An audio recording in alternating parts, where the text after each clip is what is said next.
اب میں گزارش کروں گی قائد حزب اختلاف محترمہ عطیۃ الوکیل کہ وہ آج کے موضوع پر اپنے دلائل پیش کریں۔ آپ کی بھرپور تالیوں میں محترمہ عطیۃ الوکیل۔ بسم اللہ الرحمن الرحیم۔ صدر ذی وقار، معزز اساتذہ کرام اور میرے پیارے بابا شہید حکیم محمد سعید صاحب کے نونہالوں، السلام علیکم۔ Negligence, yes, negligence is a choice and preparation is a duty۔ 4 May city 42 بروز پیر صرف لاہور میں 24 گھنٹوں کے دوران مختلف علاقوں میں 239 ٹریفک حادثات رپورٹ ہوئے، جن میں سے 98 شدید زخمیوں کو ہسپتال منتقل کیا گیا۔ ریسکیو حکام کے مطابق یہ ٹریفک حادثات تیز رفتاری اور ٹریفک قوانین کی خلاف ورزی کے باعث پیش آئے۔ میرے فاضل دوستوں کے دلائل میرے لیے محترم ہیں، مگر میڈم اسپیکر، آج کی ہمدرد نونہال اسمبلی کا موضوع روڈ سینس اپنائیں زندگیاں بچائیں بہت درست اور بہت ذو معنی ہے، لیکن سوال یہ ہے کہ کیا واقعی صرف روڈ سینس اپنانے سے زندگیاں بچ سکتی ہیں؟ کیا ہم نے مسئلے کو حد سے زیادہ سادہ بنا دیا ہے؟ قرآن مجید میں اللہ تعالیٰ فرماتا ہے وَلَا تُلْقُوا بِأَيْدِكُمْ إِلَى التَّهْلُكَةِ، یعنی اپنے آپ کو ہلاکت میں نہ ڈالو۔ مگر ذی وقار، ہم ایک ایسے معاشرے میں رہتے ہیں جہاں روڈ سینس یعنی انفرادی شعور رکھنے والے افراد کی تعداد نہ ہونے کے برابر ہے۔ یہاں ہر شخص اپنا فیصلہ، اپنی سمجھ اور اپنی احتیاط مجھے یہ سوچنے پر مجبور کر دیتا ہے کہ کیا میری قوم کے لیے صرف انفرادی شعور کافی ہے؟ اگر ہے تو کیسے؟ ٹریفک قوانین تو موجود ہیں، مگر کیا ان پر عمل درآمد ہو رہا ہے؟ سڑکیں خستہ حال، ٹریفک سگنلز اکثر خراب، گڑھوں کے مین ہول جا بجا کھلے کیوں ہیں؟ سیف سٹی پروجیکٹ نے اپنا کردار ادا تو کیا، مگر کس حد تک؟ کیا عوام کو روڈ سینس، ان کی ذمہ داری کا احساس دلانے کے لیے آگاہی مہم چلائی گئی؟ کیا ادارے اپنا کردار ادا کرنے میں کامیاب ہیں؟ اگر ہیں تو کس قدر؟ کیا حادثوں کی شرح بڑھ رہی ہے یا کم ہو رہی ہے؟ کیا عوام ذی شعور ہے؟ نہیں ہے تو کیوں؟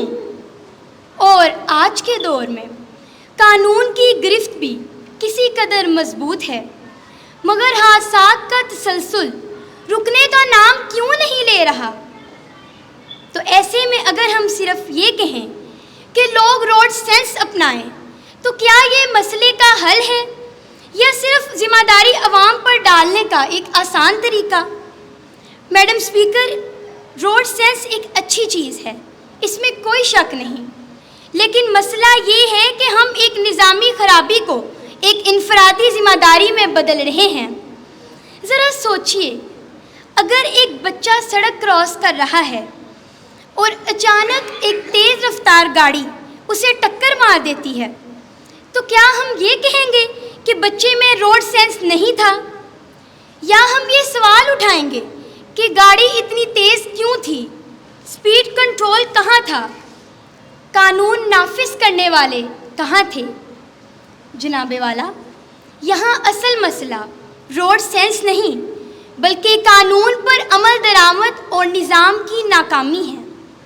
افسوس، صد افسوس، ہم ایسے معاشرے میں رہتے ہیں جہاں بغیر لائسنس ڈرائیونگ عام ہے، کم عمر بچے موٹر سائیکل چلا رہے ہیں، ہیلمٹ اور سیٹ بیلٹ کو مذاق سمجھا جاتا ہے، اوور سپیڈ اور ون ویلنگ بہت ہی عام ہو گئی ہے، اور سب سے بڑھ کر رشوت دے کر قانون سے بچ نکلنا آسان ہو گیا ہے۔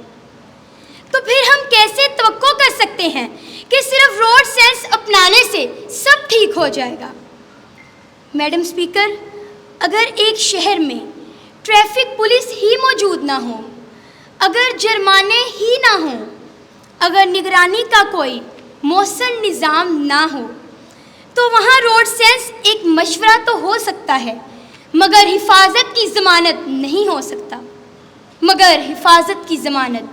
سکتا دنیا کے ترقی یافتہ ممالک کو ہی دیکھ لیجئے، وہاں لوگ قوانین کی پابندی اس لیے کرتے ہیں کہ ان میں روڈ سینس ہے، تو اس لیے بھی کہ وہاں قانون سخت ہے، اور اس لیے بھی کہ قانون پر عمل درآمد یقینی ہے، اور اس لیے بھی کہ خلاف ورزی کی صورت میں سزا لازم ہو جاتی ہے۔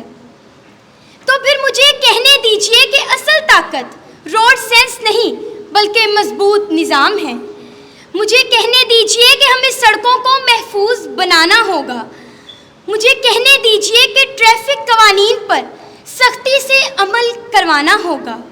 مجھے کہنے دیجئے کہ ڈرائیونگ لائسنس کے نظام کو شفاف بنانا ہوگا، اور مجھے یہ بھی کہنا ہے کہ قانون کی خلاف ورزی پر فوری اور یقینی سزا دینا ہوگی، کیونکہ زندگیاں نظام کی بہتری سے ہی بچائی جا سکتی ہیں۔ میڈم اسپیکر، مجھے روڈ سینس کی اہمیت سے انکار نہیں، مگر یہ مکمل حل نہیں ہے۔ جب تک ہم مسئلے کی جڑ یعنی نظامی کمزوری کو ٹھیک نہیں کریں گے، تب تک ایسے حملے صرف الفاظ رہیں گے، حقیقت نہیں بنیں گے۔ میڈم اسپیکر، میں اس قرارداد کی مخالفت کرتی ہوں کہ صرف روڈ سینس اپنانے سے زندگیاں بچ سکتی ہیں، اور بھاٹی گیٹ مین ہول کا حادثہ روڈ سینس کی کمی پر نہیں بلکہ نظام کی غفلت پر مہر ثبت کرتا ہے۔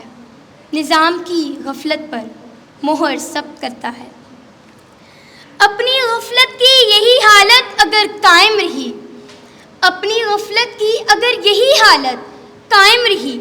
آئیں گے غسال کابل سے، کفن جاپان سے، آپ کی سماعتوں کا بہت بہت شکریہ۔